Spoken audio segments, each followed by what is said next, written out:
a dar inicio y esperamos pues que todo se calme por acá. De igual manera, pedimos las disculpas del caso, señor embajador.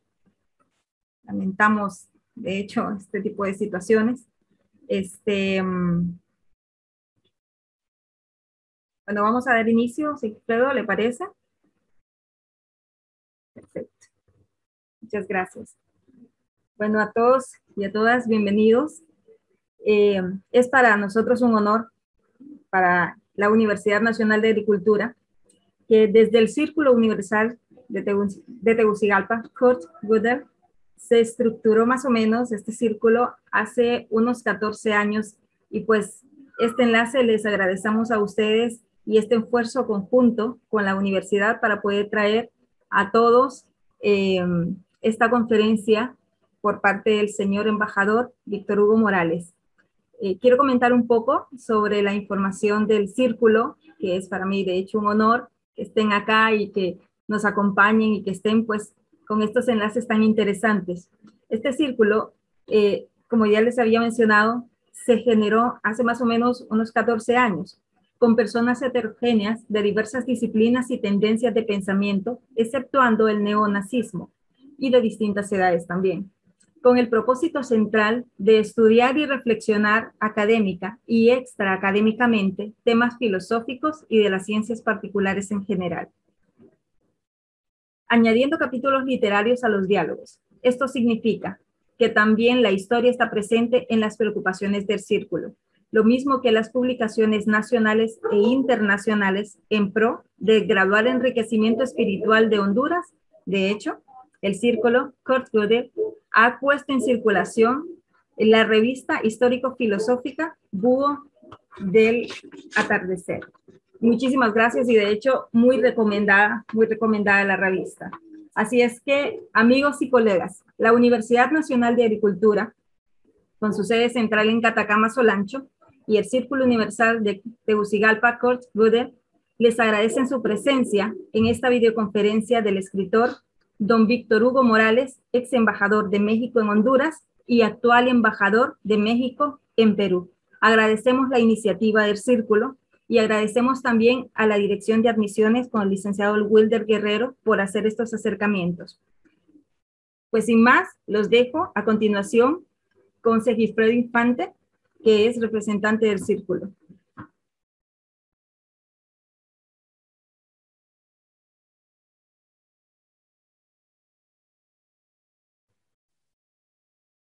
No sé si puedo hablar, ¿se me escucha? Muy bien. Queremos agradecer inmensamente a Carolina Zelaya, coordinadora de Cultura de la Universidad Nacional Agrícola de Catacamas, y a Wilder Guerrero, que en algunos minutos se va a integrar a esta videocharla. Quisiera agradecerles infinitamente la comparecencia a todos este 14 de septiembre.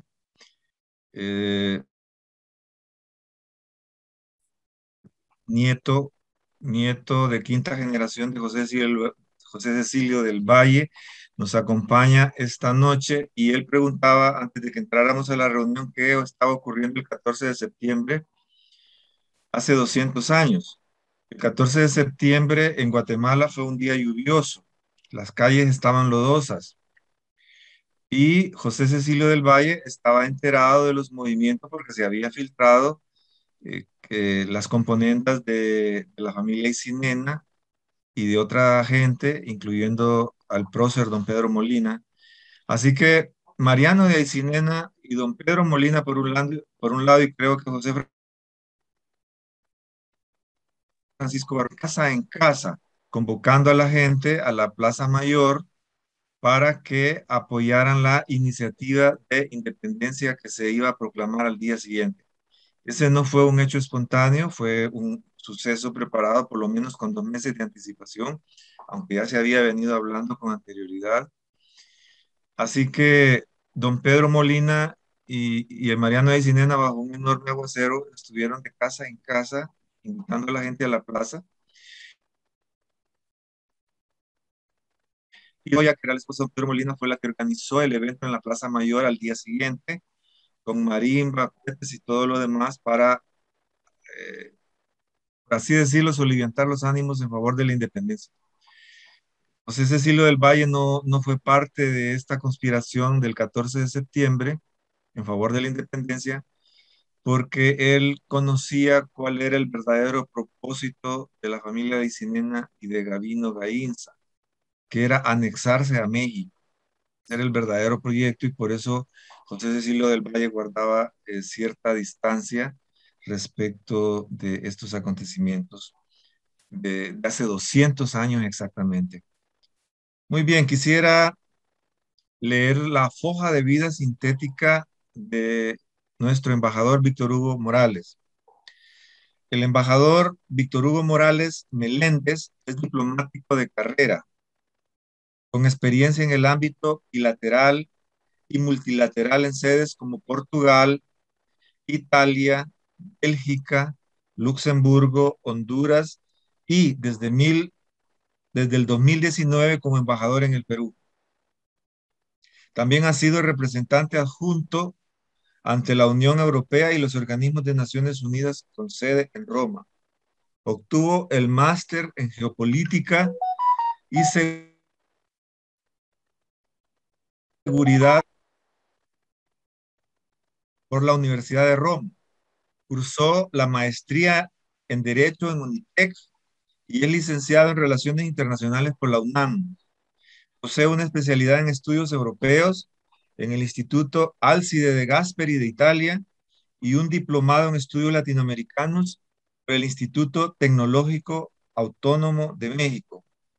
Ha sido profesor en la UNAM, en la Universidad del Valle de México y en la Universidad de las Américas. Además es autor de varios textos publicados en Europa, México, Centro y Sudamérica. Realmente es emocionante, es deslumbrante este currículum vitae de nuestro amigo Víctor Hugo Morales. Y para los que le conocemos personalmente, hay un desfase positivo. Víctor Hugo Morales es un hombre extraordinariamente humilde en el trato personal, pero tiene un currículum que da miedo, como dicen los muchachos, en un sentido positivo. Así que bienvenido, querido amigo embajador Víctor Hugo Morales, a este espacio para tu video conferencia titulado, si la memoria no me engaña, año 2021, año de los bicentenarios en América Latina. Así que el espacio es... Muchísimas gracias, muy buenas noches. Es un enorme gusto y una gran satisfacción estar con todos ustedes. Les agradezco desde luego haberse conectado y quisiera saludar al doctor Sergisfredo Infante, quien impulsó esta conferencia por sus muy cálidas, extraordinarias palabras que mucho aprecio. Desde luego al magíster Wilder Guerrero y a Carolina Zelaya, mi agradecimiento, mi aprecio, así como los apoyos que me brinda el Círculo Universal de Tegucigalpa, Kurt Gödel y desde luego la Universidad Nacional Agrícola de Honduras.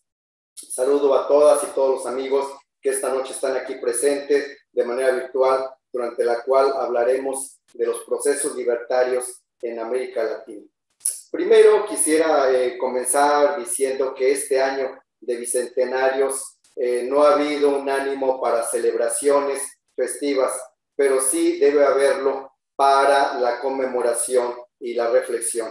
Este es el ánimo de esta charla: reflexionar, conmemorar. Lo hace un mexicano que por ahora está vecindado en el Perú y que aprecia profundamente Centroamérica.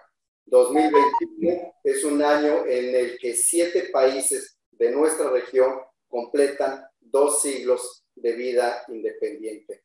Y lo que decía yo antes de comenzar la transmisión, iniciamos la cuenta del tercer centenario.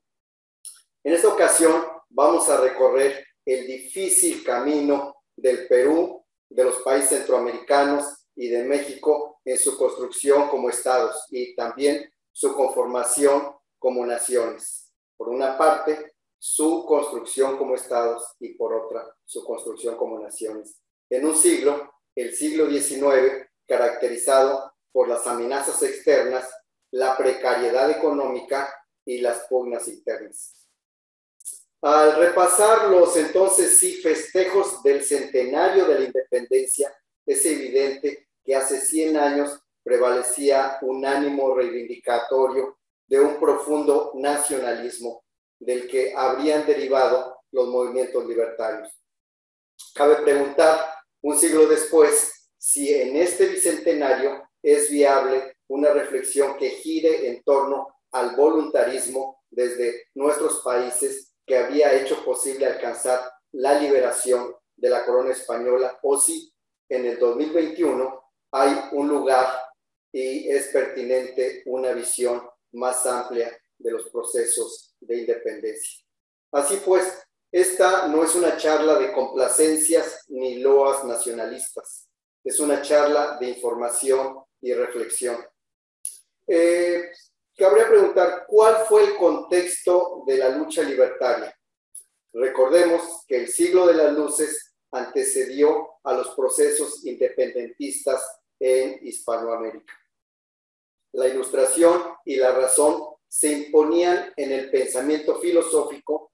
También, al finalizar dicho siglo, se afianzaba en la revolucionaria Francia, el poder napoleónico que iniciaría su expansión por Europa, incluida la invasión a la península ibérica y el sometimiento a los monarcas españoles. La ocupación francesa del trono español marcaría el inicio del quebrantamiento de un imperio en el que, por su vastedad, nunca se ocultaba el sol, pero que también carecía de una unidad orgánica más allá de la lealtad a la corona, tan distante como simbólica. El extraordinario siglo XVIII fue también el del fin de los Austrias españoles y el arribo de la Casa de los Borbón. Las reformas que estos emprendieron para el reordenamiento del imperio trastocaba el orden de los Habsburgo. Se establecían provincias administrativas definidas, una administración directa de las rentas reales y una rigurosa jerarquía administrativa. Pretensiones estas que chocaron directamente con los intereses y autonomía relativa de los virreinatos y capitanías, así como de la población criolla. Las reformas impulsadas por los Borbones fueron medidas desesperadas aplicadas en los dominios de América para intentar contener el proceso de debilitamiento del Imperio Español ante el auge del poder de otras potencias europeas, medidas que generaron no solo un fuerte impacto institucional, sino también económico y social en las posesiones españolas. Dos reformas fueron particularmente relevantes. Por una parte, se suprimió la venta de cargos a los criollos, mecanismo que les había permitido mantener una cierta presencia y control en relevantes cargos en las posesiones en Hispanoamérica, y fueron sustituidos por peninsulares para garantizar un mayor grado de lealtad a los monarcas, es decir, a la nueva Casa Real. Además, se incrementaron los impuestos a favor de la corona en productos como el tabaco y el aguardiente. Los criollos perdían así cierta autonomía administrativa y financiera que habían ido ganando en los siglos previos. Por otra parte, la expulsión de los jesuitas no fue ni banal ni insignificante. Su salida de los dominios hispanos arrancó de un golpe buena parte de la clase ilustrada, además de trastocar el sistema de enseñanza en los principales centros de dominio español. Implicó también la reorganización de la propiedad rural, ya que la orden era propietaria de vastos latifundios.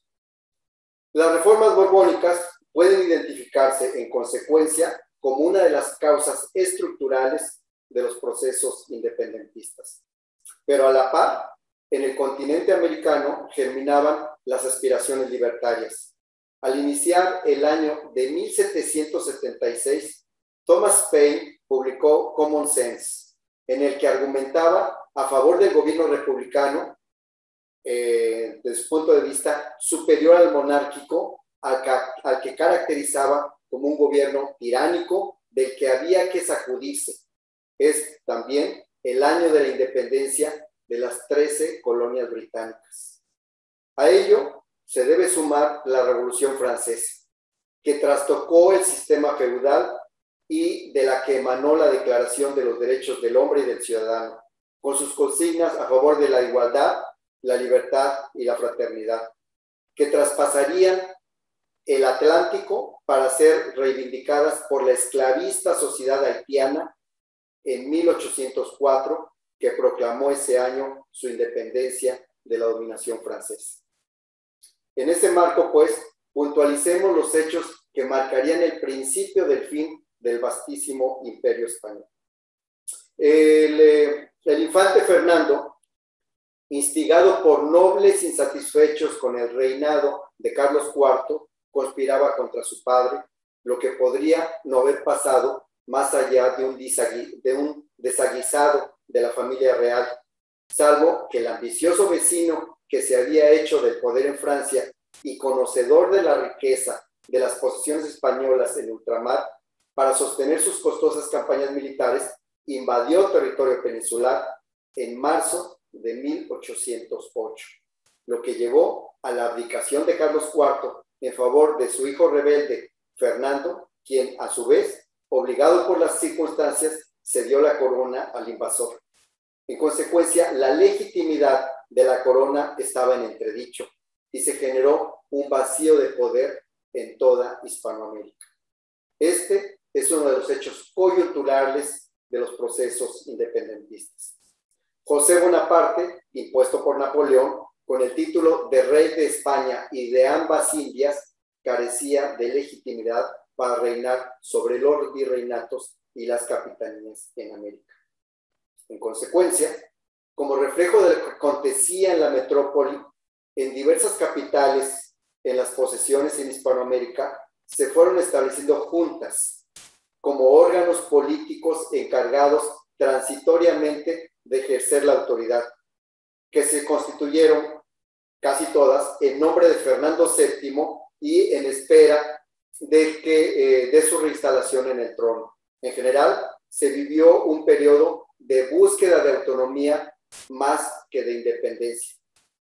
Ese, pues, era el contexto. Veamos por orden de conmemoración cómo se desarrollaron los acontecimientos en las naciones latinoamericanas que este 2021 rememoran el bicentenario independentista. Iniciemos con Perú, ¿no? Recordemos que ellos celebraron su bicentenario el 28 de julio.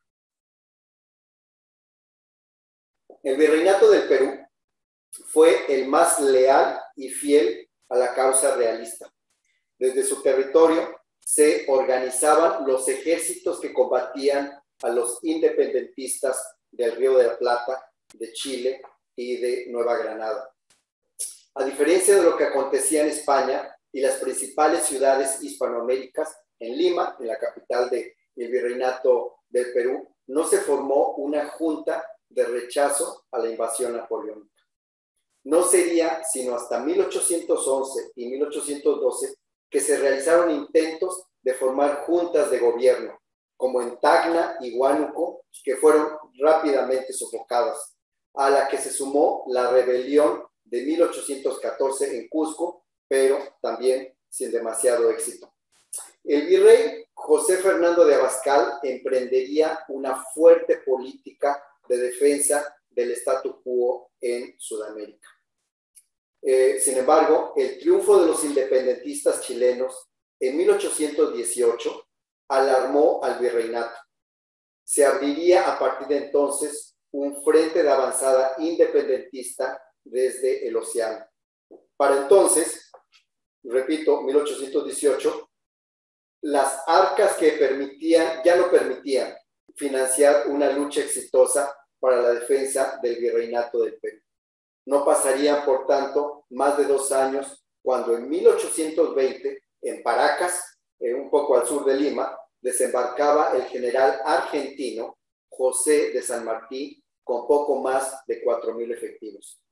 De inicio, la expedición no logró adhesiones, salvo en el norte, en Trujillo y en Guayaquil, Para diciembre, sin embargo, se había completado ya el cerco sobre la capital, esto es, de Lima, que derivó en una conferencia de paz en Miraflores. Es decir, ahora está dentro de Lima. Una nueva conferencia de paz no tendría resultados para ninguna de las partes, lo que llevó, por otro lado, al abandono de la capital por parte del gobierno virreinal en busca de una mayor protección en la sierra, en la antigua ciudad imperial de Cusco. Ante ello, los limeños se sintieron desprotegidos frente al alto número de esclavos y una eventual rebelión de estos.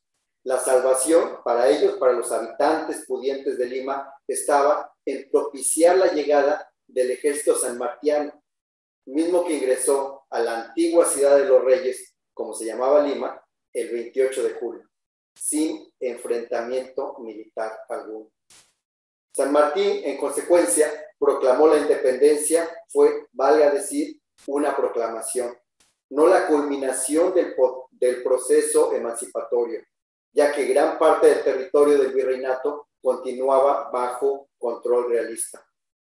11 meses después, la situación no había cambiado, por lo que el proclamador de la independencia, San Martín, se desplazó a Guayaquil para entrevistarse con Simón Bolívar, quien acumulaba ya entonces importantes triunfos militares y bajo cuyo mando se consumaría el proceso de independencia peruana. Escucho, estando aquí con frecuencia y de personas muy ilustradas, que este año el Perú conmemora 200 años de vida republicana, lo que sin duda es inexacto. Eso no fue el significado ni el alcance de los acontecimientos del 28 de julio.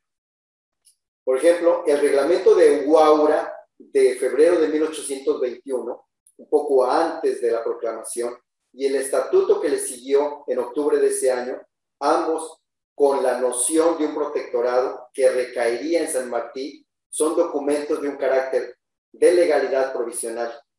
Y no sería sino que hasta las bases constitucionales aprobadas por el primer Congreso Constituyente el 17 de diciembre de 1822, que se establecía por primera vez en el Perú la noción de república, con la determinación de un gobierno representativo emanado de elecciones. 2 años después de la proclamación, 1823 es un año clave en la historia del país, de Perú. Se promulgó la primera constitución liberal, se reafirmó el carácter de república y Bolívar ingresó a Lima. La constitución primogénita y la república presidencial, sin embargo, durarían poco. Bolívar se declaró dictador y cambió la constitución. Tras su retorno a la Gran Colombia, habría ya otro cambio constitucional. De hecho, para 1828, el Perú acumulaba 3 constituciones. El virreinato del Perú fue independizado por caudillos externos, no peruanos, quienes, al retornar a sus lugares de origen, dejaron en manos de subalternos la construcción aún pendiente de la nación. El poder, la fuerza y la capacidad administrativa quedarían en manos del ejército por varias décadas. Se sucedieron gobiernos y constituciones liberales y conservadoras. La del 26 era bolivariana, la del 28 liberal, la 34 liberal, la del 39 centralista, la del 56 liberal, la del 60 y 67 liberales. La inestabilidad era el signo de la construcción del Estado constituido como república. En ese proceso del state building, Perú ensayó la confederación con Bolivia, impulsada por los liberales, que sería fuertemente contestada por las élites trujillanas en el norte y limeñas. La preeminencia de los militares en la dirección del nuevo Estado derivó en una constante lucha armada por el poder, bajo el argumento de que el estamento militar era el único capaz de garantizar la continuidad de la construcción nacional. Y de pronto llegaría una novedad, el guano como fertilizante. El gobierno comprendió que este podría generar ingresos para rescatar las siempre disminuidas arcas públicas. Es en ese periodo de bonanza que, con el fortalecimiento de la institución gubernamental, se afianzaría la construcción del Estado, a lo que se sumó la consolidación del liberalismo y la abolición de la esclavitud. El intento, por otro lado, español de cobrar una deuda mediante la ocupación, pretensión que fue dirimida finalmente con la batalla del 2 de mayo de 1866 y el hecho de que 6 años más tarde, finalmente, un civil ejercería la presidencia de la República, apuntalaba a un nuevo paso en la evolución del Perú.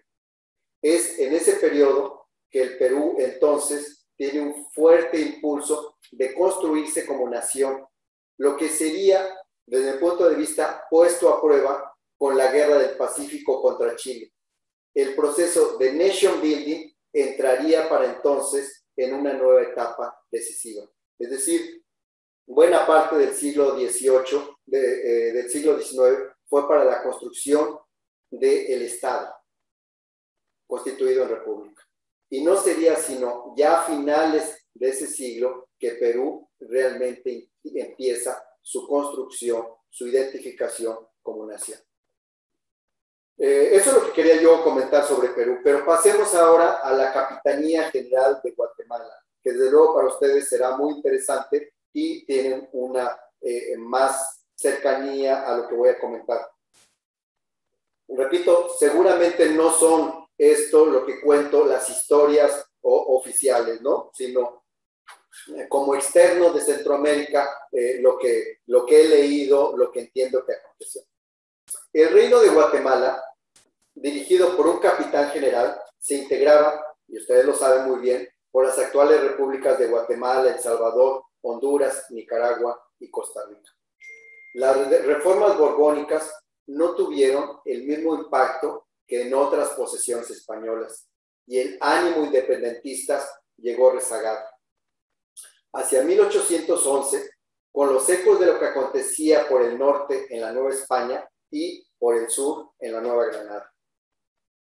El sentimiento autonomista se había incubado entre los criollos de San Salvador, de manera particular entre algunos sacerdotes como José Matías Delgado, quienes a finales de 1811 decidieron emprender el camino de la autonomía, sin éxito al no haber respaldo popular.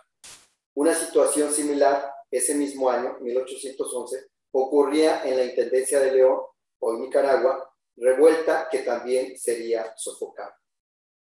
No hubo posteriores movimientos trascendentales de independencia, hasta que la independencia de México la hizo inevitable, dado el poco margen de maniobra para las élites del Reino de Guatemala, sobre todo luego de una carta inicial de Agustín de Iturbide en la que combinaba a Guatemala a unirse a su lucha. El acta de independencia de las provincias centroamericanas se redactó cuando era inminente la independencia de México y se dio desde el poder mismo, con el fin de mantener lo más posible el statu quo. Para ello, lo que he leído y lo que he visto, se reunieron la Diputación Provincial, el Arzobispado, la Audiencia Territorial, el Ayuntamiento, el Consulado de Comercio, el Colegio de Abogados, prelados y funcionarios públicos, quienes acordaron la independencia de Guatemala, y cito, para prevenir las consecuencias que serían temibles en el caso de que la proclamase de hecho el mismo pueblo, según indica el artículo 1 del acta. Era el 15 de septiembre de 1821 y se ratificó al recién nombrado capitán general del Reino de Guatemala, Gavino Gainza, como jefe político de la nueva entidad independiente. Es decir, el hombre que ejercía el poder no cambió antes del 15 de septiembre y posterior al 15 de septiembre.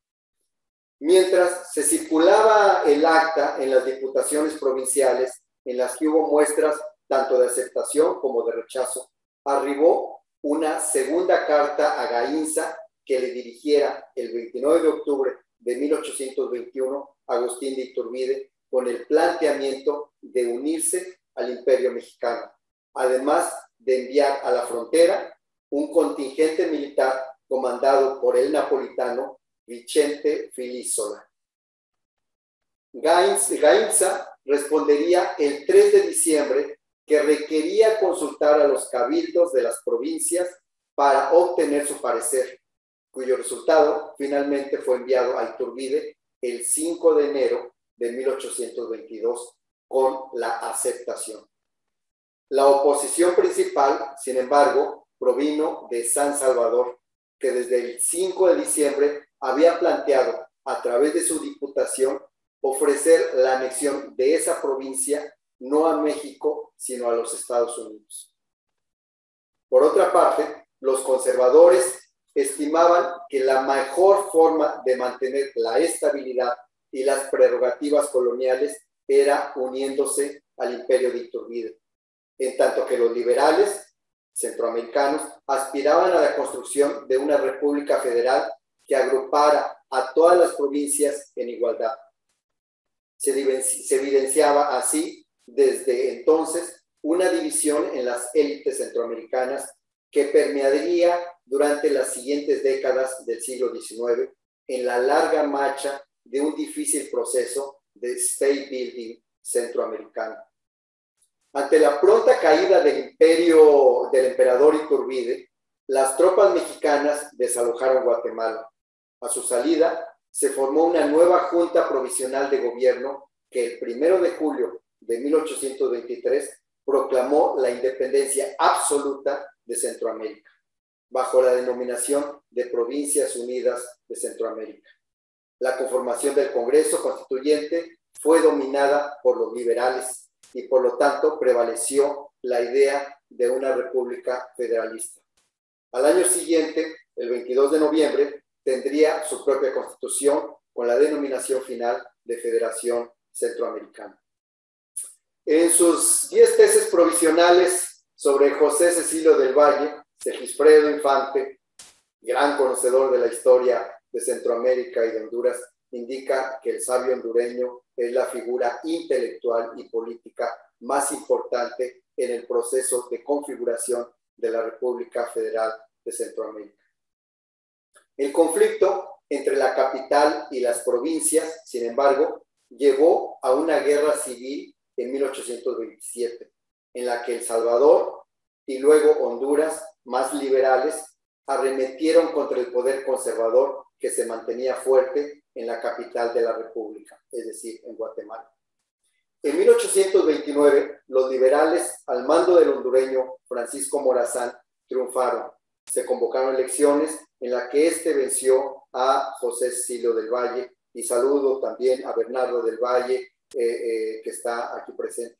5 años más tarde, volvieron a contender y del Valle triunfó, pero lamentablemente murió antes de asumir el poder, por lo que Morazán permaneció en el poder, lo que generó una situación de ilegitimidad que se agudizó con la revuelta campesina guatemalteca encabezada por Rafael Carrera, respaldado por los conservadores y que llegó a nivel de crisis en 1838, cuando el Congreso de la República decretó la federalización de las aduanas para dar mayor recurso al Estado federal, lo que fue de inmediato rechazado por las provincias y derivó en la secesión de Nicaragua, de Costa Rica y posteriormente de Honduras.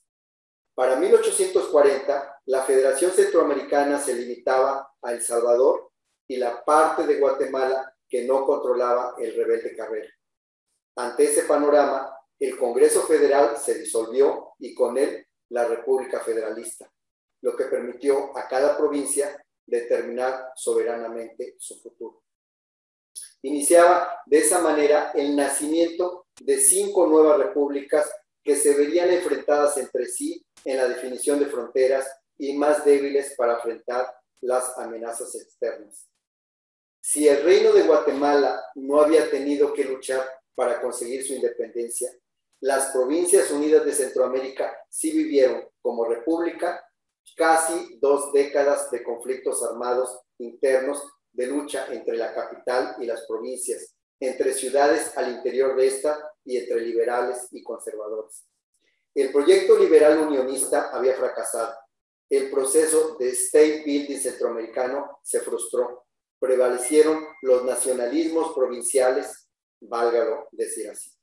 Iniciaba en Centroamérica un largo periodo de 3 décadas de hegemonía de los conservadores, cuya cabeza visible era el guatemalteco Carrera, quien se mantuvo en el poder hasta su muerte en 1865. La hegemonía conservadora alcanzó un alto grado de legitimidad en la lucha contra la aventura filibustera encabezada por el estadounidense esclavista William Walker. Merece la pena detenerse en este aspecto que contribuye, desde mi entender, a entender mejor el derrotero centroamericano, no solo en su camino a la construcción definitiva de sus estados, sino incluso a su conformación de la idea de naciones. Nicaragua estaba al borde de una guerra civil entre conservadores que controlaban la ciudad de Granada y liberales apostados en León. Estos propiciaron la llegada del filibustero, quien terminaría proclamándose presidente de Nicaragua en 1856 y con pretensiones de serlo de El Salvador y de Honduras. Este hecho propició la cooperación centroamericana contra la amenaza filibustera, lo que llevó a la rendición de Walker en mayo de 1857. El orgullo costarricense, al encabezar la lucha con su presidente Juan Rafael Mora, y en cuyo territorio se dio la batalla definitiva, contribuyó a consolidar su propia identidad nacional. Algo similar ocurrió en Honduras. El general Florencio Satruch combatió valientemente al filibustero, al grado de que sus tropas adquirieron prestigio y el apellido de su jefe, que derivaría con el tiempo en Catracho, se convertiría en el orgulloso apelativo de los hondureños. La identidad nacional guatemalteca derivaba de su preponderancia que sobre el resto del istmo tuvo durante la colonia y en las primeras décadas independentistas. Era su centro político, cultural y educativo. En tanto, El Salvador fue construyendo con su posición política de rebeldía ante la capital del Reino Primero y luego contra las pretensiones de Iturbide, una identidad nacional. Así, luego del intento federalista centroamericano, de la complicada construcción de los 5 estados nacionales, se fue construyendo a partir de la segunda mitad del siglo XIX el sentimiento nacional en cada uno de ellos. Veamos ahora el caso de México. La Nueva España se erigió como el reflejo de la metrópoli. Luego de casi 3 siglos de presencia, las instituciones virreinales estaban sólidamente arraigadas en la sociedad novohispana y no había predisposición para cambiar la situación, tal como acontecía en el Perú. Pero en reacción a la invasión napoleónica y la destitución de los Borbones, en la Nueva España sí se estableció una junta. Por un lado estaba la Real Audiencia, que favorecía los intereses españoles, y por otro, el Ayuntamiento de la Ciudad de México, que impulsaba los intereses criollos y una mayor autonomía. En ese escenario de división de las élites novohispanas, destacaron de manera particular las ideas de un peruano, que siempre lo comento, Fray Melchor de Talamantes, quien impulsó desde ese primer momento la necesidad de independencia. Talamantes es considerado un precursor intelectual de la independencia de México, peruano, por cierto. En este doble bicentenario, más bien de 7 repúblicas, destacamos, y quiero destacar, el legado de Fray Melchor de Talamantes. Sin embargo, la iniciativa del ayuntamiento de 1808, donde estaba el peruano Talamantes, apoyada por él, corrió con poca suerte. Sus promotores fueron apresados y la Real Audiencia depuso al virrey. Este hecho canceló toda posibilidad de conducir la autonomía por un camino institucional, pero eso sí alentó la rebeldía en la Nueva España, lo que sería después México. De 1808 a 1810 se sucedieron en la Nueva España 4 virreyes y un interinato de la Audiencia. y se conjuró la conspiración de Valladolid de 1809. Sin embargo, la madrugada del 16 de septiembre de 1810, el sacerdote Miguel Hidalgo, de la mano de Ignacio Allende, tomó la determinación de iniciar el levantamiento armado. En unos pocos días, recordaremos, es decir, en 2 días, el aniversario de ese hecho fundacional, lo que los mexicanos llamamos el grito.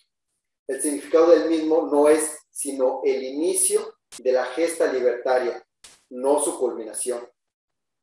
Sin experiencia militar, Hidalgo fue capturado junto con sus lugartenientes Ignacio Allende y Juan Aldama a escasos 6 meses de haber iniciado el levantamiento armado. Asesinados los caudillos iniciales, diversos personajes insurgentes, cada vez de corte más popular, se sucedieron durante los largos 11 años de confrontación. En diciembre de 1815 fue fusilado José María Morelos y Pavón, el patriota, el insurgente, con mayores dotes de estratega militar. A diferencia de lo que acontecía en Sudamérica, en lo que sería México no se suscitó una relevante presencia de patriotas externos. Fue esencialmente una lucha de novohispanos, es decir, de mexicanos. Cuando en 1820 Fernando VII se vio obligado a restaurar la Constitución de Cádiz, no había ya posibilidad de volver al pasado. La independencia estaba a la vuelta del año siguiente, pero por un camino diverso al insurgente.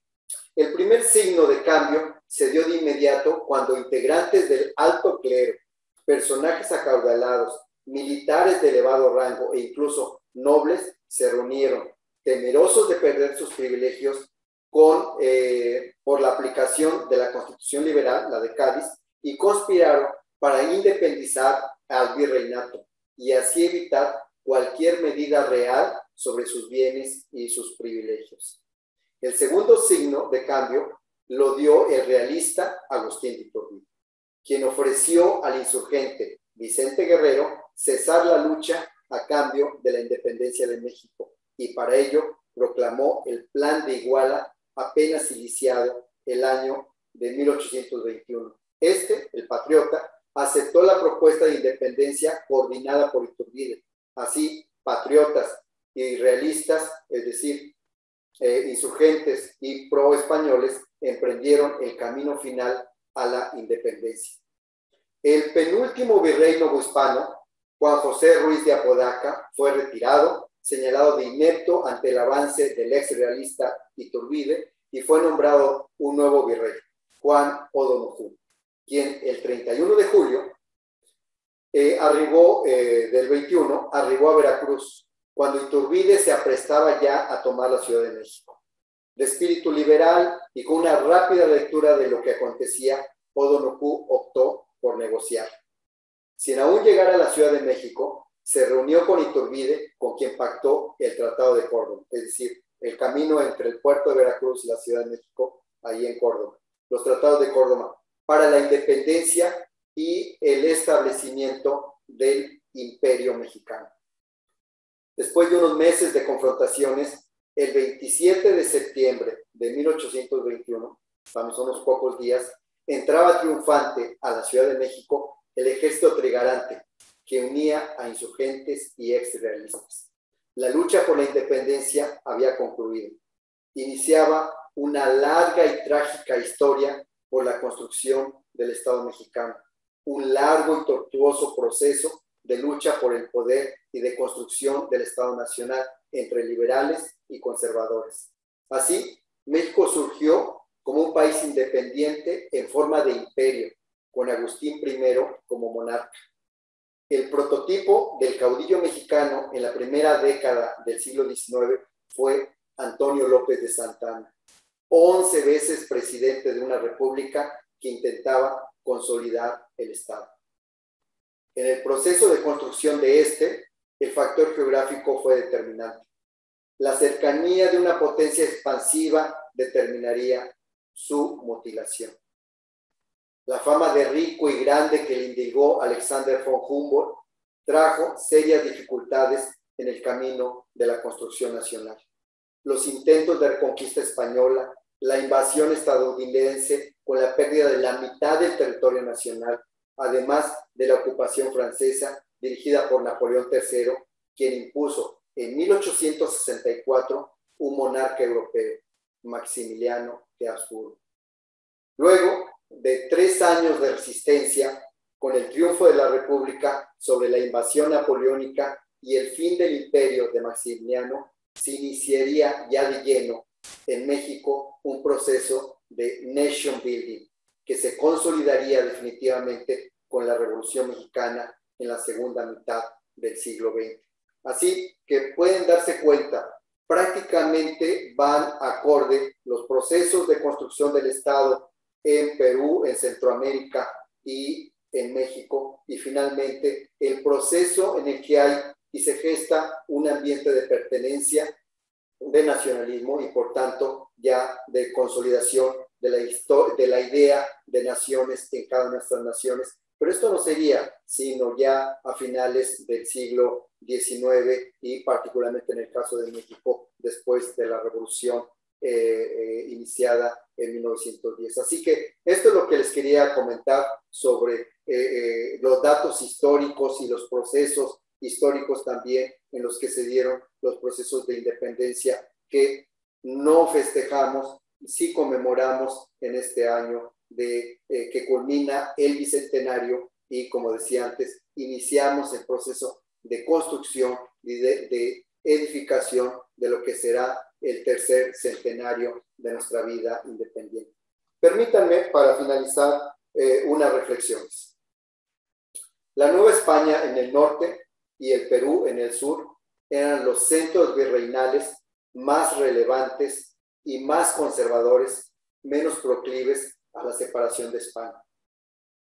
La independencia del Perú, al igual que en Centroamérica, devino de fuerzas externas, más que por el impulso de las élites internas. Ello a contracorriente de lo que sucedió en la Nueva España. En una primera etapa, la independencia trajo consigo inestabilidad política y estancamiento económico. No fue una solución inmediata al desarrollo y bienestar de los países. La independencia evidenció que debía edificarse Estado donde no había naciones. Estas se construyeron posteriormente. La construcción del Estado en los 7 países independizados fue un tortuoso camino de luchas internas, de ataques externos y de reducción en algunos de ellos o de reacomodos en otros de su territorio. La independencia propició un proceso de disgregación, de atomización de la América hispana. En el año de 2021 no podemos hablar de bicentenario de la República. Ello no es exacto ni en México ni en los países centroamericanos, tampoco en el Perú. 1821 sí fue, en cambio, un año toral en el camino en la construcción nacional de Costa Rica, de El Salvador, de Guatemala, de Honduras, de México, de Nicaragua y del Perú. 200 años después, tenemos la ocasión para mejorar, para hacer que los estados sean mejores instituciones en favor de las naciones que somos. No se trata de tarea de héroes, es de todos como ciudadanos, nos corresponde dar sentido y por lo tanto significado a la idea y a lo que tenemos en las manos como independencia. Justamente lo que les quería comentar. Muchas gracias.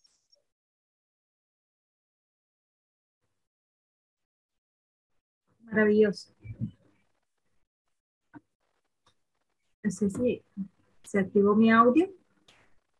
Muchas gracias. Sí, se escucha bien. Muchas gracias, Víctor Hugo, por tu brillante exposición.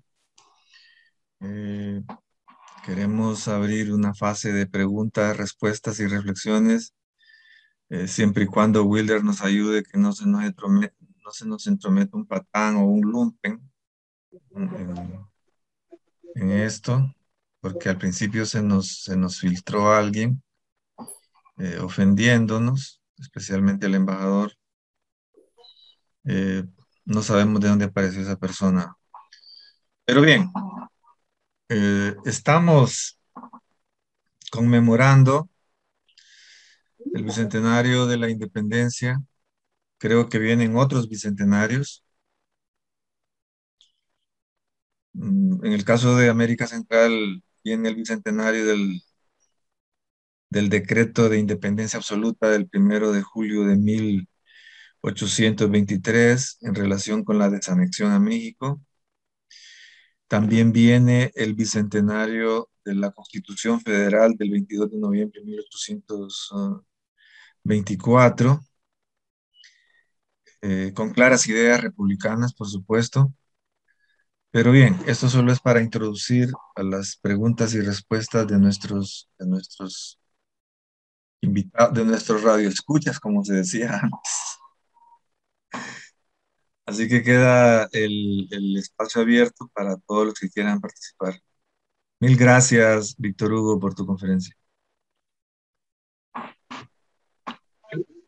Buenas noches a todos. Quien quiera participar, que levante la mano y le abrimos el micrófono, porque no se los puedo abrir a todos para que no incurrir en el problema que ocurrió al principio, justo antes de que iniciara el embajador.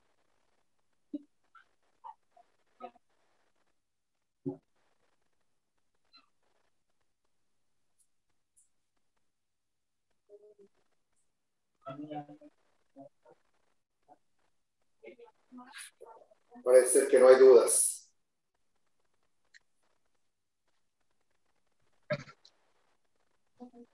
Tenemos una consulta. Ahora le voy a dar la participación a José. Permítame. Gracias. Gracias.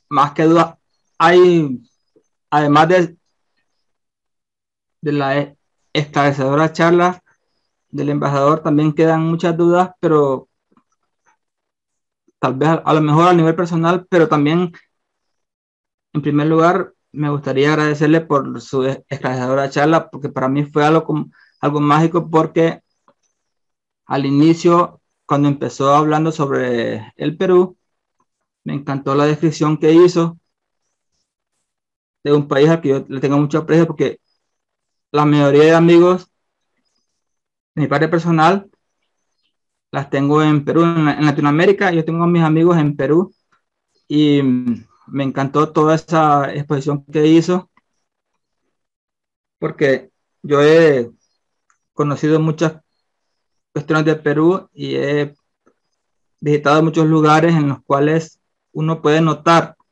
inmediatamente la influencia española en el país, y uno puede ver inmediatamente la cuestión cultural, inclusive inmediata, pero además de eso, toda la influencia en cuanto a el avance realmente intelectual que hizo la corona española en América, uno puede notarla en Perú bastante. Pero además de eso, también en Centroamérica sabemos que venimos de un proceso, y, y si llegamos al punto del bicentenario de la independencia, usted mencionó que nuestra independencia no vino realmente de nosotros, sino que realmente fue un proceso que tenía que llevarse a cabo.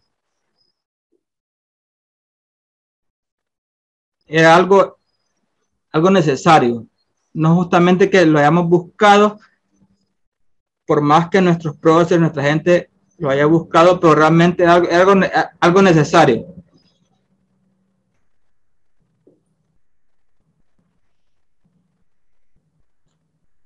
Y siento que como que en ese punto no tuvimos mucha preponderancia nosotros como habitantes de estas tierras. O sea que si la corona no hubiera iniciado ese proceso, a lo mejor no hubiera ocurrido.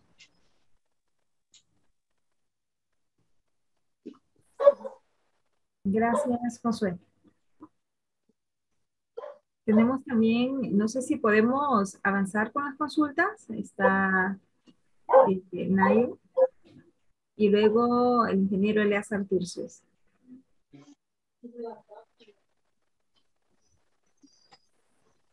Hola, hola a todos. Mucho gusto. Yo soy Bernardo del Valle y le quiero preguntar algo, señor embajador, porque yo soy de esas personas que caen con un poquito de historia en la sangre. No sé si me escucha. Y yo veo la independencia y los procesos de independencia, los he tratado de ver de muchísimos procesos.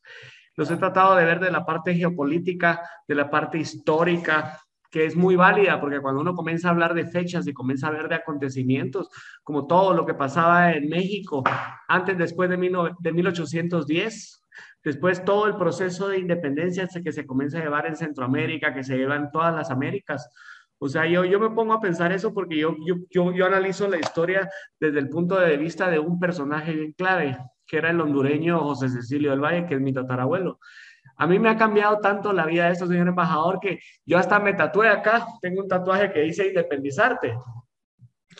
Porque yo veo la independencia desde el punto de vista del ser. Yo veo el punto de vista que la independencia es un proceso de un ser.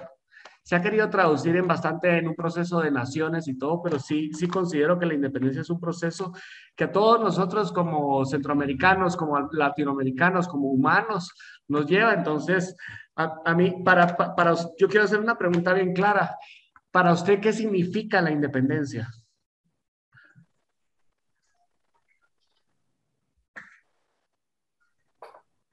Muchas gracias, Bernardo. En realidad compartimos muchísimo el aprecio por José Cecilio del Valle. De hecho, tengo la condecoración que otorga el gobierno hondureño. Tengo la condecoración José Cecilio del Valle, lo cual me enorgullece y me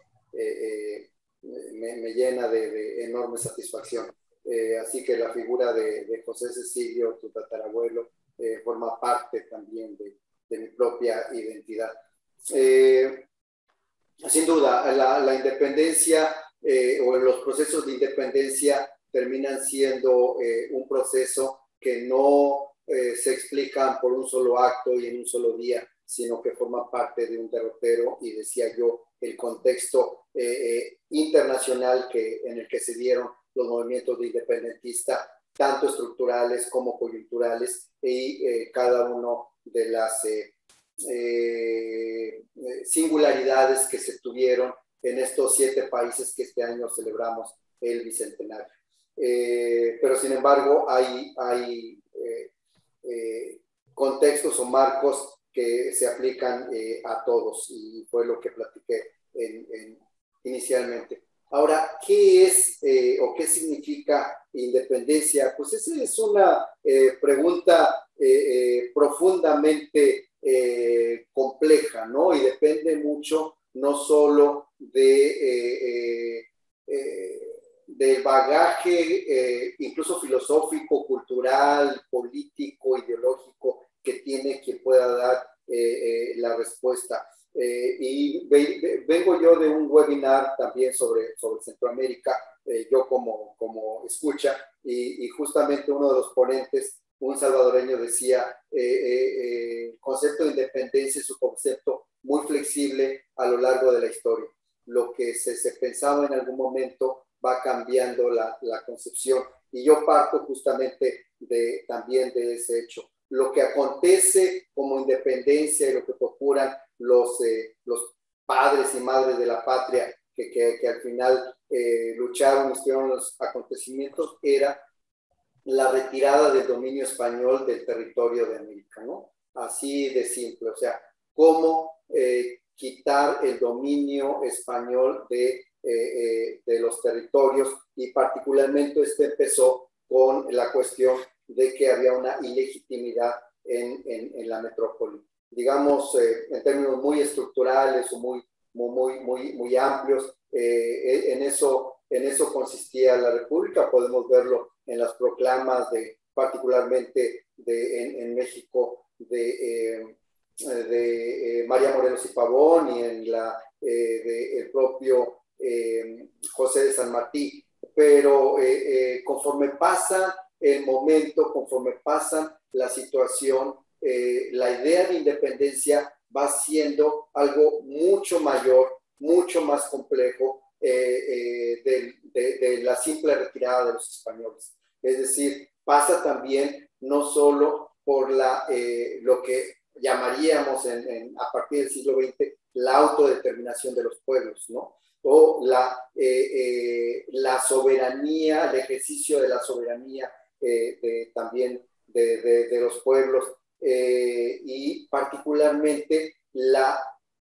viabilidad que deben de tener o iban a tener estos territorios con población que finalmente se constituyen en estados y que, como señalo yo en la tesis de esta charla, derivan por algunos otros acontecimientos, por el propio sentimiento que se va incubando en naciones, ¿no? Ni Perú, ni México, ni los países centroamericanos podrían tener la noción de naciones durante las primeras décadas del siglo XIX,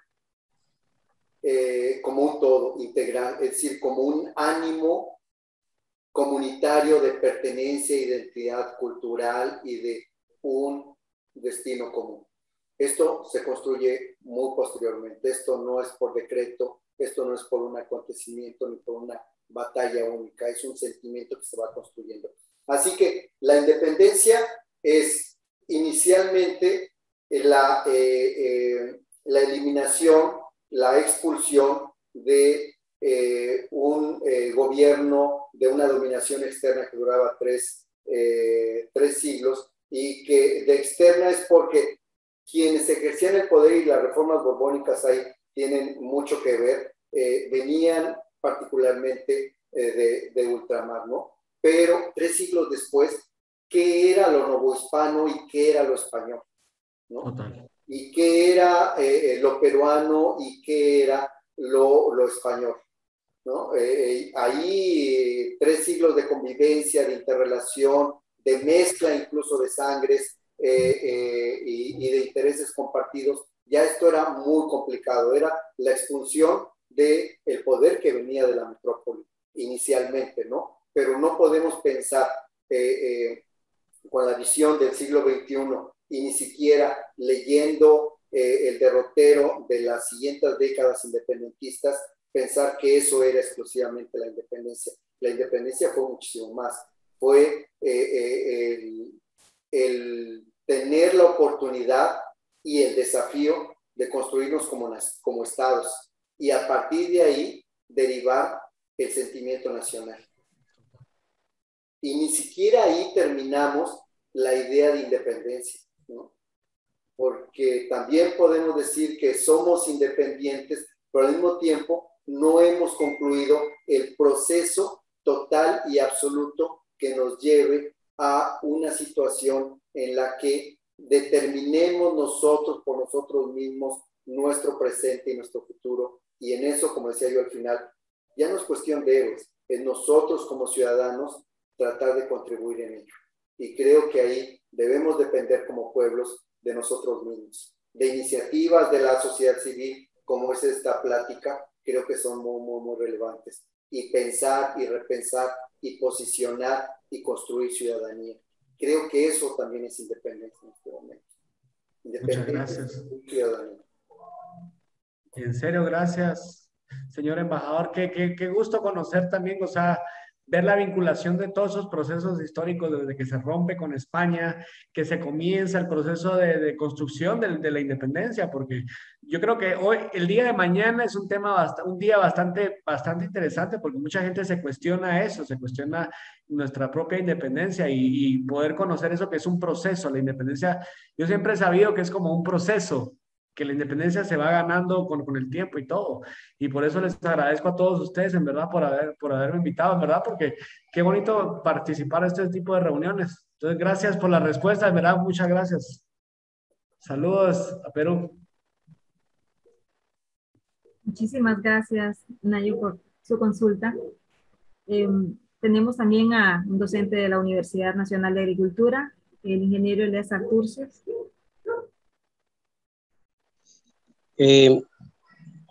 Buenas noches. Es un placer saludarles. Y le agradezco, señor embajador, por la presentación que nos ha hecho, que como lo dijo el nieto de nuestro prócer, ha sido un conversatorio muy interesante. Yo tengo algunas dudas. Bueno, yo soy una persona técnica, pero gracias, Carolina, por invitarme, y igual que a Wilder.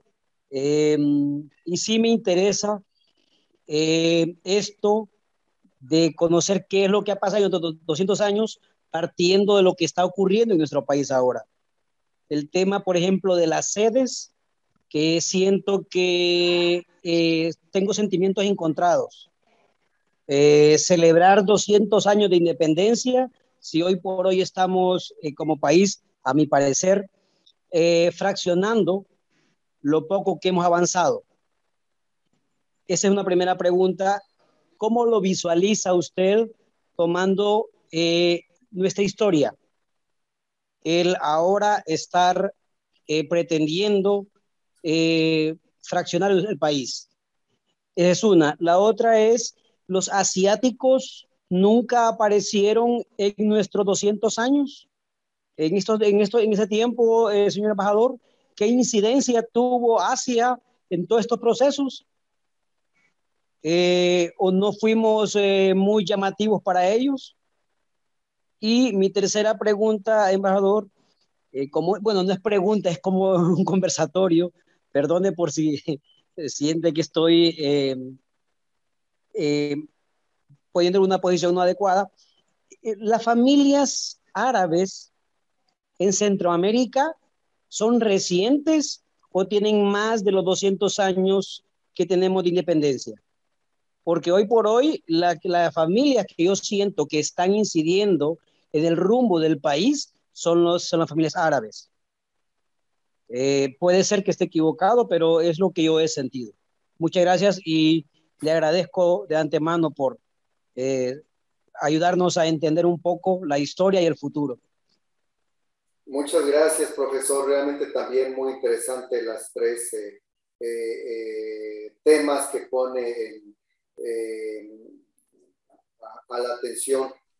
Sin duda que son todas complejas y no solo merecerían una charla, sino cada una un seminario por sí mismo. ¿Qué ha pasado en estos 200 años y en relación con lo que llama usted el fraccionamiento? Primero, habría que decir y lo señalé al inicio de la plática, que lo que he notado es que no hay un ánimo celebratorio, es decir, no hay fiesta. Lo que es, hay que conmemorar y hay que reflexionar. Y creo que eso es buena parte de lo que tenemos que derivar en estos 200 años. ¿Qué hemos hecho como países? ¿Qué hemos hecho bueno? ¿Qué hemos hecho malo? Y la historia, y lo señalaba Bernardo, cómo verlo también en términos geopolíticos. Y pongo particularmente en mi país. En estos 200 años fuimos imperio, fuimos república, volvimos a ser imperio y volvimos a ser república. Y en estos 200 años también tuvimos una guerra civil, la guerra de reforma, y después una guerra revolucionaria. Y también en estos 200 años perdimos la mitad de nuestro territorio, ¿no? Pero al final nos conformamos como nación. Al final somos profundamente y orgullosamente mexicanos y defendemos nuestro nacionalismo, defendemos nuestro país y defendemos lo que somos y lo que pretendemos como futuro. Y me parece que eso que lo podemos ver en México, lo podemos aplicar en el Perú y lo podemos aplicar en Centroamérica y en cada uno de los países. Se cometieron errores en el camino, sin duda, ¿no? Hubo aciertos también en el camino, sin duda. Se fue construyendo un sentimiento de nacionalismo y de integración, sin duda. Y aquí retomo un poco la parte final. Y fuimos integrando en el camino diferentes etnias y diferentes poblaciones. Y fuimos, como es la historia de la humanidad, una historia de migrantes, también es cierto. Y esos migrantes que llegaron son tan mexicanos como los descendientes directos de la población originaria y son tan peruanos los que llegan y se forman y se integran como lo son también las poblaciones originarias del Perú. Así que sí, lo que tenemos que hacer es luchar por lo que tenemos, sentirnos orgullosos de lo que somos, pero nunca satisfechos. Y en ese sentido, seguir trabajando y construyendo como ciudadanos, ¿no? No esperemos héroes. El otro que dijo es qué incidencias tuvo Asia en los procesos. Pues realmente Asia primero estaba muy lejos, segundo estaba en una situación bastante más precaria que muchos países latinoamericanos y tenía también su propia evolución y sus propias guerras. Es muy difícil comprenderlo. La Nueva España fue siempre más rica, por ejemplo, que China. Tanto así que al inicio del siglo XX, el peso de plata mexicano era la moneda más apreciada en China. Y si consideramos, por ejemplo, también que Corea fue un país muchísimo más pobre que prácticamente todos los países centroamericanos, eso evidencia que primero que ellos han hecho muy bien las cosas y han avanzado mucho, y segundo, que ellos estaban también en sus cosas internas. Yo dudo mucho, viéndolo desde el siglo XXI, que ellos hayan tenido una incidencia. Eran otros tiempos, eran otras circunstancias, era otra geopolítica. Lo único que nos unía muy al inicio de la época colonial con Asia era la nao de China. Este barco que salía de Acapulco y llegaba a Filipinas, y en Filipinas recogía la mercancía que se fabricaba en esa parte del mundo y la traía a Acapulco, pasaba por tierra a Veracruz y después de Veracruz llegaba a Europa o también se repartía en otras partes. Digamos, era un poco marginal con la idea de que pues sí hubo una cierta presencia, particularmente al final, donde mucha mano de obra asiática llegó a nuestros países, a veces para el trabajo muy complicado, difícil, en el caso de México, a fines del siglo XIX y principios del XX para la construcción del ferrocarril, ¿no? Llegó mano de obra y llegó mano de obra también así para un trabajo parecido en el Perú.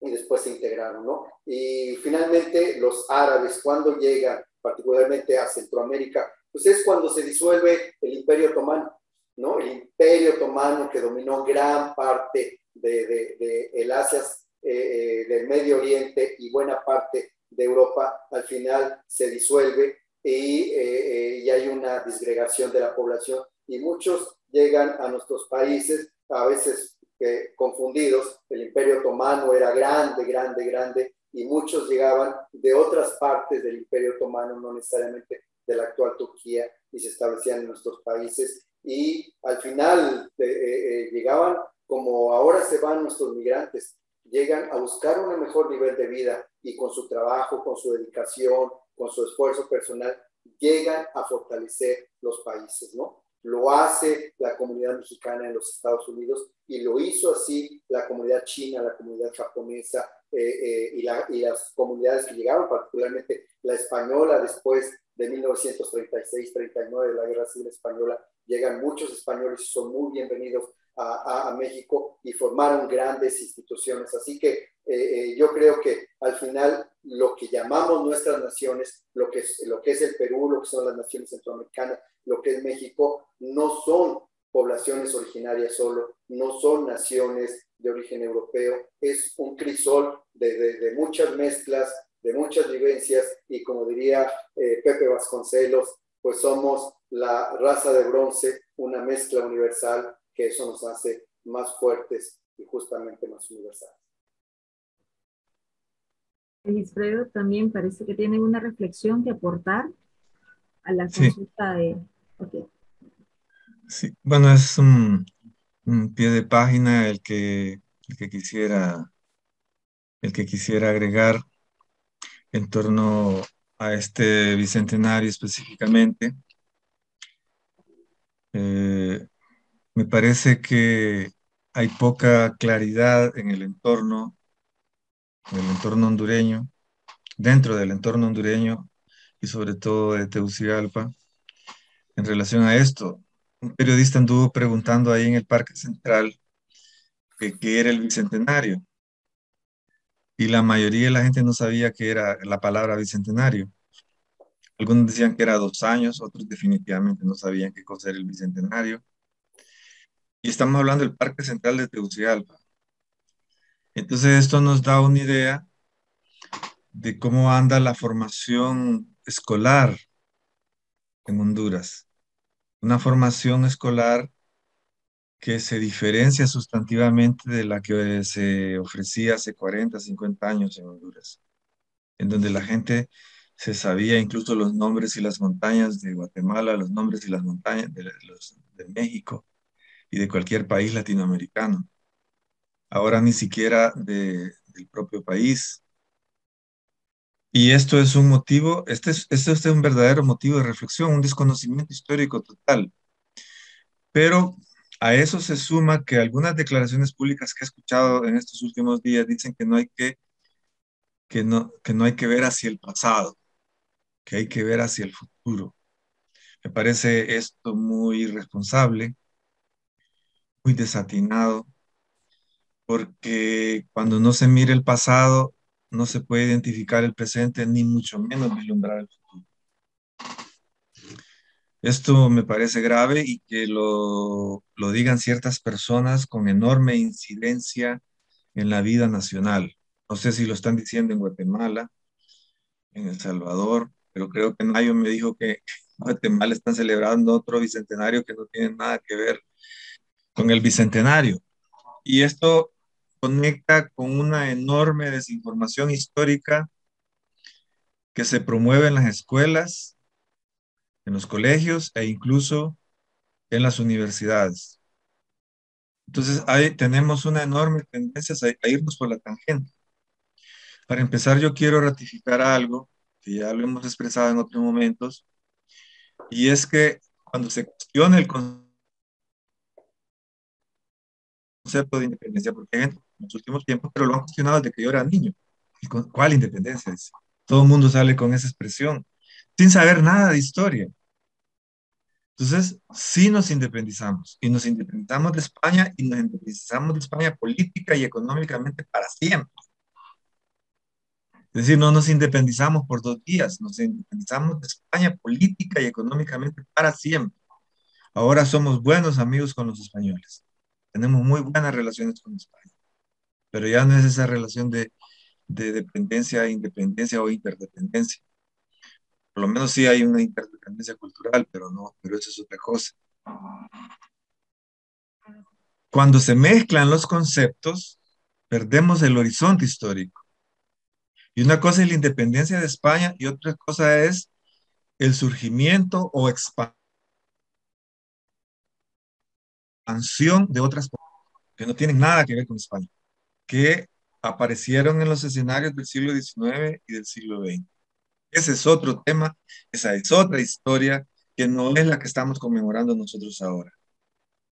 Entonces, y digo esto no por nadie en específico, sino porque es un problema que he estado detectando en estos últimos días en Honduras.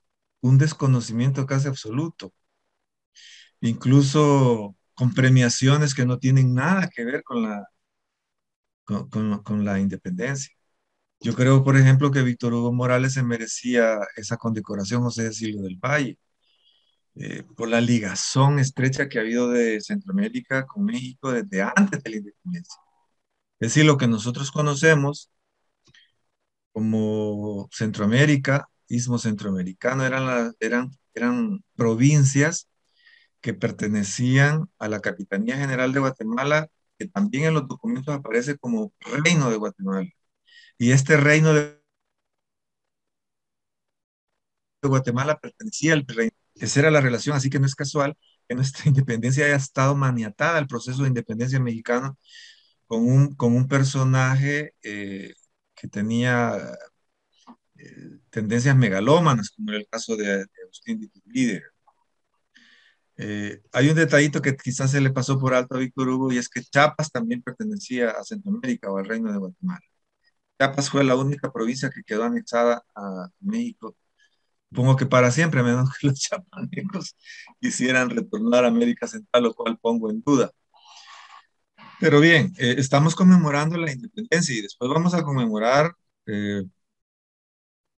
a conmemorar la configuración de la República Federal, para la cual José Cecilio del Valle se preparó durante más de una década.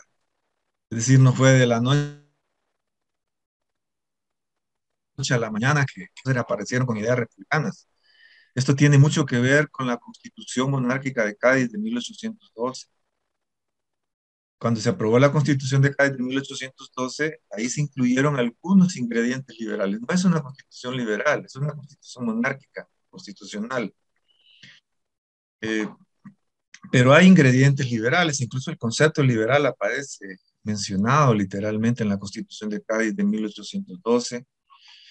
Pero Fernando VII era un hombre de escasas luces y de pobre mirada. En vez de aprovechar la Constitución de Cádiz para reagrupar a las provincias, a las audiencias y a los virreinatos latinoamericanos, al anular la Constitución de Cádiz en 1814, al derogarla, marcó un enorme distanciamiento con estas provincias latinoamericanas. Y eso creó un enorme resentimiento en las élites criollas.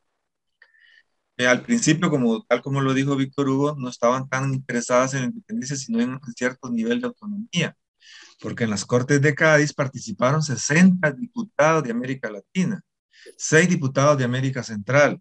Incluso José Desilio del Valle estuvo pugnando por ser uno de los diputados provinciales, pero es posible que la familia de Aycinena le haya serruchado el piso como lo hizo siempre. La familia de Aycinena le serruchó el piso a José Desilio del Valle antes de la independencia, en la independencia, después de la independencia, y al final le arrebataron la presidencia de la República Federal, que Valle es quien la gana casi en términos absolutos en las elecciones del 20 de abril de 1825. Entonces, estas cosas son buenas, es bueno que los hondureños las conozcamos, que afinemos nuestros conocimientos históricos para que no nos disparemos con estas expresiones como que no es importante conocer el pasado, que lo que importa de ahora en adelante es el futuro, como si tuviéramos una chibola mágica para saber qué cosa va a ser el futuro. No, el futuro se construye ahora mismo. En este mismo momento, aquí lo estamos construyendo el futuro con Víctor Hugo como expositor y con ustedes, con sus participaciones. Entonces me parecía interesante este pie de página porque sí tenemos problemas de desconocimiento histórico, y es un problema en las escuelas, es un problema que viene de la década del 70. En la década del 60 los profesores se empeñaban en que los alumnos de primaria, de secundaria, conocieran los valores patrios. Y los valores patrios no solo era Honduras. Nosotros cantábamos el himno nacional y seguidamente después cantábamos la granadera, que es el himno nacional de Centroamérica. ¿Cuándo se dejó de cantar la granadera en Honduras, por ejemplo? Esa es una pregunta para la cual no tengo respuesta en este momento, pero sospecho que fue a comienzos de los 70 o a mediados de los 70. Entonces, hemos perdido patrias y estamos interesados en otros temas que son importantes, pero que en este momento se nos salen de contexto, porque lo central es conocer, aunque sea una décima, aunque sea una centésima parte de nuestra historia centroamericana. Así como Víctor Hugo conoce muy bien la historia de México. Por cierto que la primera celebración de Bicentenario que nosotros hicimos, la hicimos en el programa Economía y Cultura de Canal 10, con Matías Funes, que es uno de los biógrafos de José Cecilio del Valle, y con Tarcisio Navarrete, que era embajador de México en Honduras en aquel momento. Así que nosotros celebramos el Bicentenario del arranque del proceso independentista en México en aquel momento, con clara conciencia de lo que eso significaba. Pero hemos tenido 11 años de estar insistiendo en estos temas, pero no hemos logrado permear en la conciencia nacional. Se habla del Bicentenario y todo el mundo está hablando del Bicentenario, pero realmente muy poca gente conoce la historia. Y como dijo Víctor Hugo, hay cosas esos 200 años que han sido acertadas, han sido desacertadas. Por ejemplo, no hemos creado nuestro propio modelo capitalista. Esa es una de las cosas. Me retiro del aire. Bien, es que definitivamente la memoria construye la conciencia histórica, ¿no? Vamos a tener unas 3 breves participaciones más para la conclusión y vamos a dejar a Rafael Chávez, luego Josué Molina y luego Nayo nuevamente. Buenas noches. Quiero compartir una reflexión y me gustaría saber sus comentarios, embajador. Y es que el proceso de integración centroamericano pienso que ha sido un proceso activo desde nuestra independencia. Y desde la Federación Centroamericana, seguidos por los procesos de integración de los años 60, con los modelos de industrialización mediante la sustitución de importaciones, hasta los tratados de Esquípulas en los 80. Yo siento que en el corazón centroamericano, no en el corazón hondureño, ni nicaragüense, ni guatemalteco, en el corazón centroamericano hay una necesidad de unión. Lo digo porque mi papá es salvadoreño, mi mamá es hondureña, pero mis abuelos todos son hondureños. Mi abuelo huyó de Honduras por Tiburcio Carías y tuvo a mi papá en El Salvador. Estando en El Salvador tuvo que regresar a Honduras por la guerra del 69.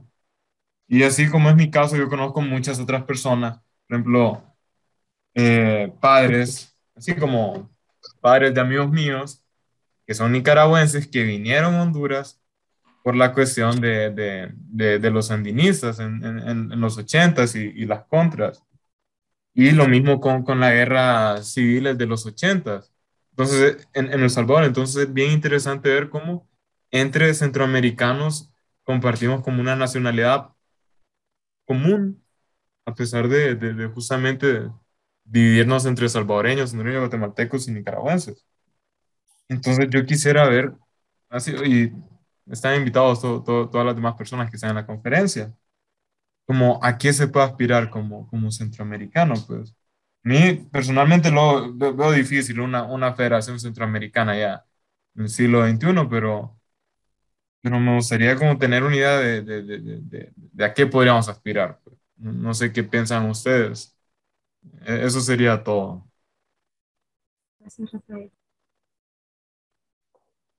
Gracias, muchas gracias. Sin duda que la integración es un tema técnico, además, que pasa por algunos matices de lo que entendemos por integración. Una cosa es la constitución de un nuevo Estado, sea federado o sea centralista, y otra cosa es integrarse, ¿no? Como el caso de más acabado que existe en la actualidad, que es la Unión Europea, donde son estados soberanos y donde ceden parte de sus prerrogativas a una ente justamente integradora.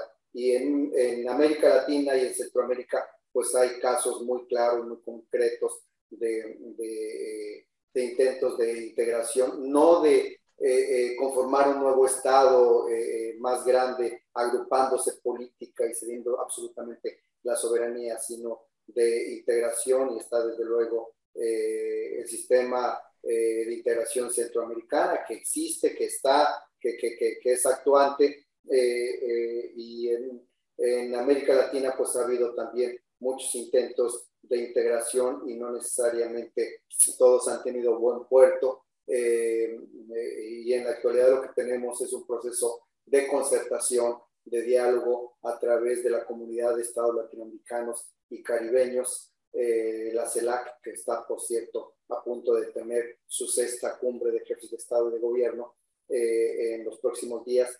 Entonces, dada la situación actual, lo que yo entendería que puede existir es justamente eso, un proceso de integración en el sentido técnico de integración, y ejemplos los hay, como es la Comunidad Andina de Naciones, o como es el Mercosur, o como en el caso donde México forma parte de la Alianza del Pacífico, en la que hay una coordinación particularmente de liberación, por ejemplo, de movilidad de capitales, de trabajo, de mano de obra y de mercancías.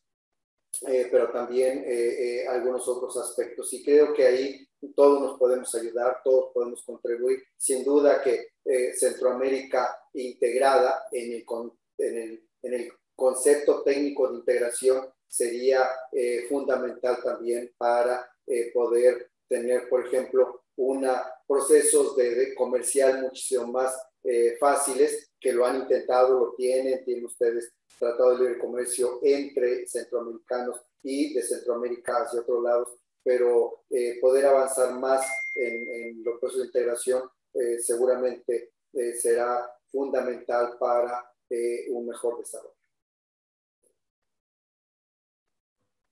Gracias, señor embajador.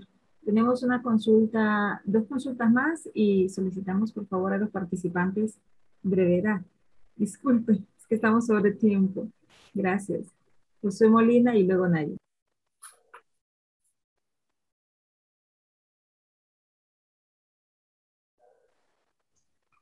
Gracias. Solo quería referirme al comentario que hice al comienzo de la pregunta, que era más bien una pregunta retórica sobre al respecto de qué tanto tuvo que ver el intelectual nativo con respecto a la independencia. Si eso fue solamente algo que tenía que darse porque ya se sabía que iba a ocurrir, realmente como algo que tenía que darse por cuestiones de poder, o tuvo algo que ver el intelectual de acá de nuestras tierras en eso. Gracias. Sin duda, yo creo que, como señalaba al inicio, este es un proceso, ¿no? Y debemos entenderlo justamente como una situación en la que se fue construyendo la idea de independencia, la idea de libertad. Y hay ejemplos muy claros, había mencionado yo en Nicaragua, en el propio El Salvador, como antes del 15 de septiembre de 1821 había estos intentos. Y esta idea de libertad y la había en mujeres y hombres que pensaban, mencionas el nombre o la idea de intelectual, no necesariamente tiene uno que ser intelectual para aspirar a ser libre e independiente, puede ser uno gente de Estado, de gobierno, incluso en el marco de un Estado colonial, y aspirar y a construir justamente la idea libertaria, y no estar cerrados. Yo mencionaba el caso de Fray Melchor de Talamantes, un peruano que llegó a México, se avecindó ahí y al final contribuyó con sus ideas, con sus propias relaciones que tenía para ir gestando en México la idea en la Nueva España me refiero, la idea de independencia. Así que hay gente de ideas, hay gente de intelecto que contribuye justamente a ir sembrando la semilla del pensamiento libertario. Pero también es cierto que hay gente desde el poder, desde la situación del poder, que contribuye a esto por intereses propios, por intereses de clase, o por intereses mucho más amplios. Y el caso también es el de México. Casi 11 años de lucha, 10 años de lucha en las que las cosas ni avanzaban a favor de la independencia, ni tenía tampoco paz el gobierno realista. Y sin embargo, van a ser intereses, no necesariamente intelectuales, pero intereses muy claramente establecidos de temor a la aplicación de la Constitución de Cádiz en la Nueva España, en los que dicen, tenemos que unir nuestros intereses y generar una lucha, ¿no?, a favor de la independencia. Y ahí algunos intereses de gente pudiente se unen a la idea, a la intención a la revolución libertaria que tenían la gente alzada en armas desde 1810. Unen esto y se crea el tratado el plan de Iguala, que finalmente deriva en la independencia de México, ¿no? Y se hace en la Profesa, es decir, un templo católico en el centro de México, en el que se unen curas, se unen nobles, se unen gente que en ese momento siente que si desde la metrópoli mandan la aplicación de la Constitución de Cádiz, no van a tener ellos control. Y para ellos el control es independizarse para formar un imperio. Y eso hacen de una primera instancia, ¿no? Después de eso es fallido. Iturbide es expulsado, cae el imperio mexicano y se establece una república comandada justamente por los antiguos insurgentes. Pero lo mismo pasa, me da la impresión, en Centroamérica. Se crea justamente esta idea.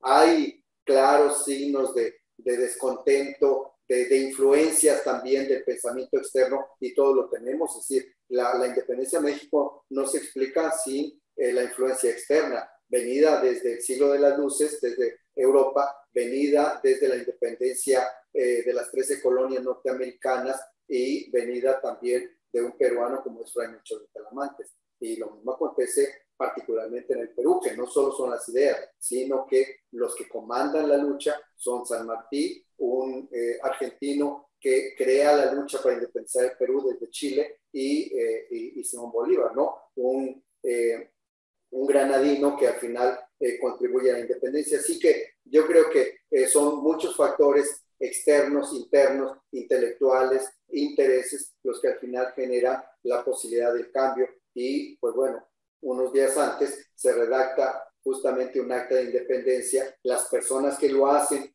y lo someten a consideración de las provincias, y al final se acepta esto y se genera así el proceso de independencia de Centroamérica. Muchas gracias, embajador. Tenemos la última participación. Nayo.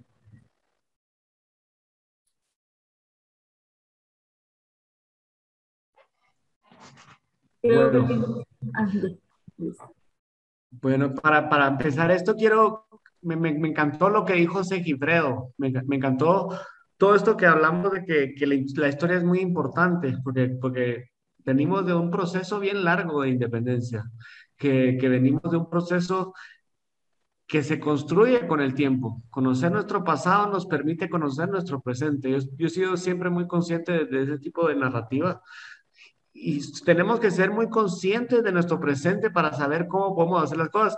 A mí me parece interesante poder tener al señor embajador también con su concepto de relaciones bilaterales, porque es bien complicado el tejer a una sociedad que cada país está celebrando su versión de la independencia, su versión del bicentenario, cuando el bicentenario es un proceso, como una línea de tiempo. Llegamos a cumplir 200 años, pero me parece interesante la pregunta que hace el compañero que decía que quiere, ¿cómo se llama? Que estaba pensando qué podemos hacer a futuro. Y póngale, yo he pasado bastante tiempo pensando, desde hace 20 años, pensando qué se puede hacer como centroamericanos.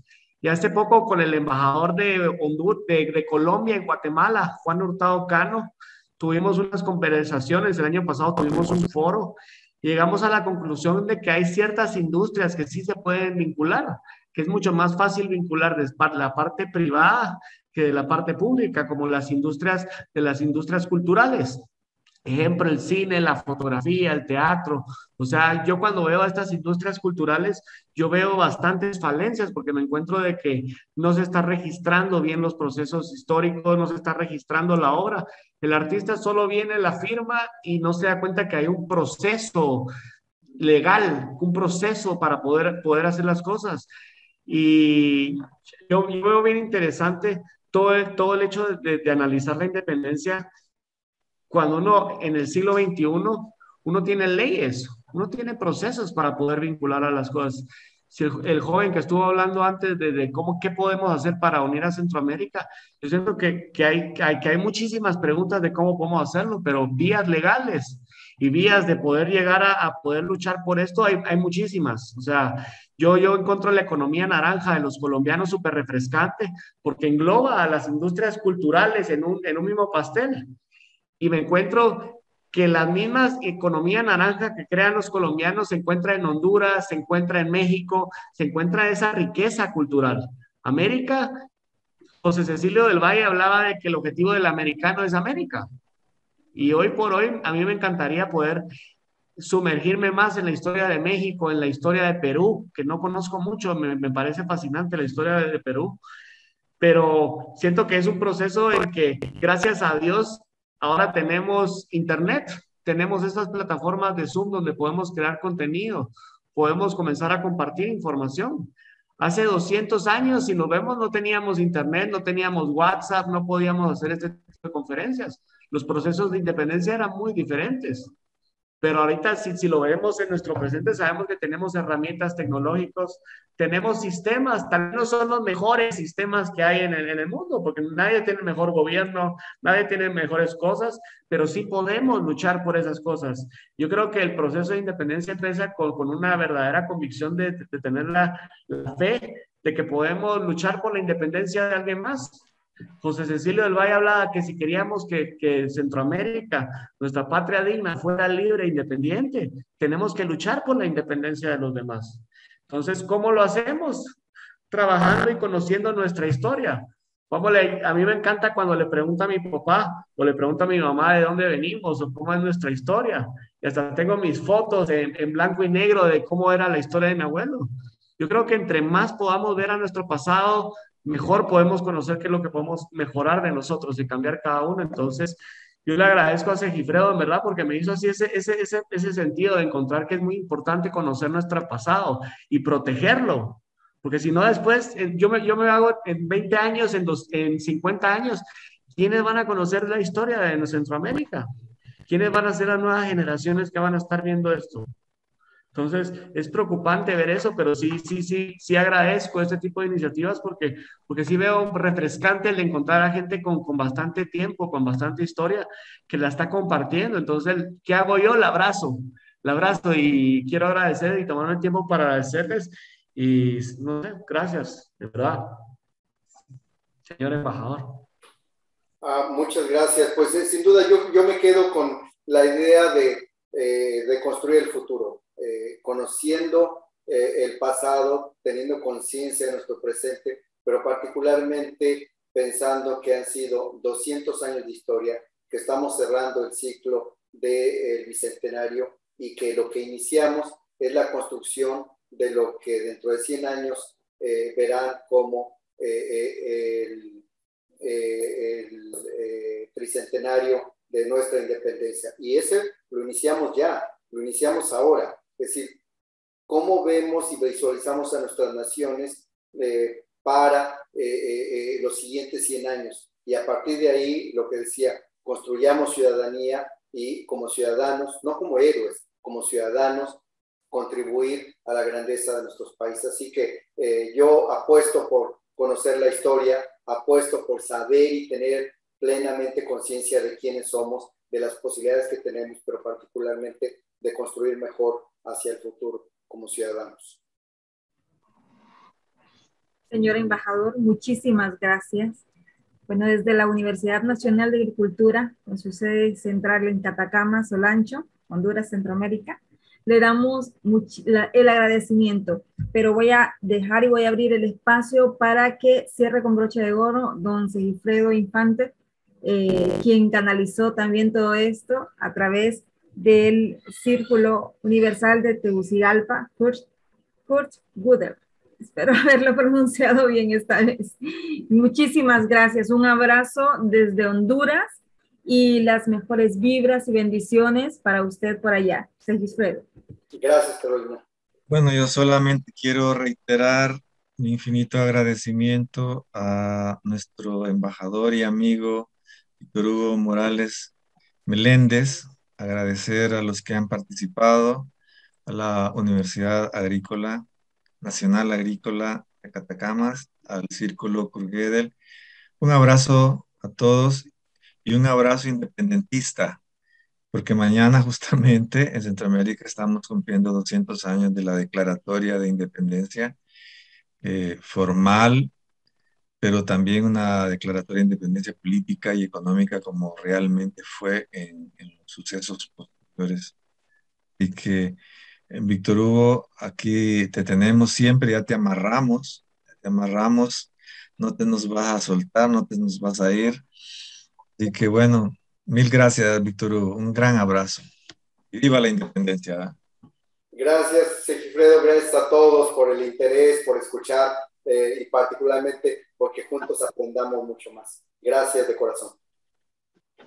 Muchísimas gracias a todos por asistir a esta conferencia y les deseo que pasen una buena noche.